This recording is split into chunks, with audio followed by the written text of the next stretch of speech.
வந்தாரு, ஜட்ஜை பார்த்தாரு, என்னை பார்த்தாரு. அவர் சொன்னாரு, இதுவரைக்கும் 8 பேருக்கு மேல டிஃபமேஷன் கேஸ் போட்டிருக்கேன், 6 பேர்த்துக்கிட்ட அப்பாலஜி வாங்கியிருக்கேன், ஒரு மேகசின், ஒரு தனியார் பத்திரிகை 25 லட்சம் ரூபாய் நஷ்டீடு வாங்கியிருக்கேன். இது 8வது நாள். சோ டே 1 வாஸ் லைக், இது வரைக்கும் நான் போட்ட எந்த டிஃபமேஷன் கேஸும் நான் தோத்ததில்லை. அப்படி எனக்கு 82 வயசு ஆகுது. நான் ஒரு அரசியல் கட்சியில் 50 வருஷமா இருக்கேன். நான் அரசியல் கட்சியினுடைய பொருளாளராக 35-40 வருஷம் இருக்கேன். அப்படிதான் அவர் பேசினது.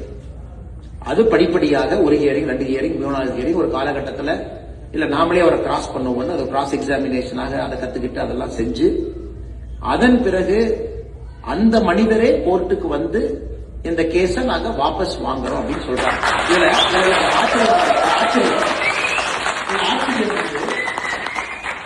ஒரு 4 பேர் பத்திரிகையில் எழுதுறான். அப்ப அவரு வாபஸ் வாங்குறோம்னா இவங்க 2 பேரும் காம்ப்ரமைஸ் ஆயிட்டாங்களா? அப்ப அண்ணாமலை காம்ப்ரமைஸ் சொன்னாங்க. அப்பதான் நான் நினைச்சேன், முதல்ல சில பேருக்கு, ஒரு பத்திரிகை நண்பர்களுக்கு பேசிக் அறிவை நம்ம கொடுக்கணும். யாரோ ஒருத்தர் என் மேல கேஸ் ஃபைல் பண்றாங்க, I am the accused, somebody files a case on me. Case file பண்ணவங்க அதை வாபஸ் வாங்குறாங்க.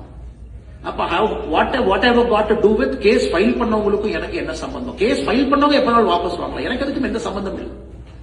இந்த கேஸ் நடக்க கோர்ட்ல ஒரு ஏதோ ஒன்று சொல்றாரு, நான் அந்த கோர்ட்ல அங்கேயே சொல்றேன், என்னை பத்தி அவதூறு சொல்றாரு, நான் இங்கேயே கேஸ் ஃபைல் பண்ணுவேன் மறுபடியும். அதுக்கு அவர் சொல்றாரு, இல்ல கோர்ட்டுக்குள்ள பேசுற விஷயம் ப்ரொடெக்டட், கோர்ட்டுக்குள்ள நம்ம பேசுற விஷயம் வந்து ப்ரொடெக்டட், நாட் பப்ளிக் பிளேஸ். நான் ஆர்கியூ பண்றேன், இல்ல 50 பேர் பார்த்துட்டு இருக்காங்க, எனக்கு அதெல்லாம் என் மனசு எனக்கு கஷ்டமாகுது, என்னை பத்தி தவறா சொல்றாரு, we have to file a case சண்டை போட்டு அந்த கேஸை அக்செப்ட் ஆகும். அந்த ஜட்ஜு என் கம்ப்ளைண்ட்டை வாங்கிக்கிறாரு, கம்ப்ளைண்ட்டுக்கு மெம்பர் ஆகும். அப்ப அந்த ஆப்போசிட் தரப்பினுடைய வழக்கறிஞர் சொல்றாரு, இல்ல சுப்ரீம் கோர்ட்டுடைய ஜட்ஜ்மெண்ட் இருக்கு, கிராஸ் எக்ஸாமினேஷன் அப்ப பேசக்கூடிய விஷயத்துக்கு நீங்க எஃப்ஐஆர் நீங்க போட முடியாது. You cannot file a defamation inside the court, பப்ளிக்ல பேசினா தான். அது நம்பர் ஆகாம ஒரு கம்ப்ளைண்ட் இதே ஃபைல் இருக்கு. சோ இந்த மனிதன் கேஸ் போட்ட ஒரு மனிதன் போய் வாபஸ் வாங்குறாரு, நம்பர் ஆகாத ஃபைல் அதுவும் இருக்கு. அதுக்கு 2 பேர் எழுதுறாங்க. அப்ப அண்ணாமலை கேஸ வாபஸ் வாங்கினாரா, அவரு கேஸ வாபஸ் வாங்கினாரா, எனக்கு தெரியல. அதனால this is the level of political discourse it has come.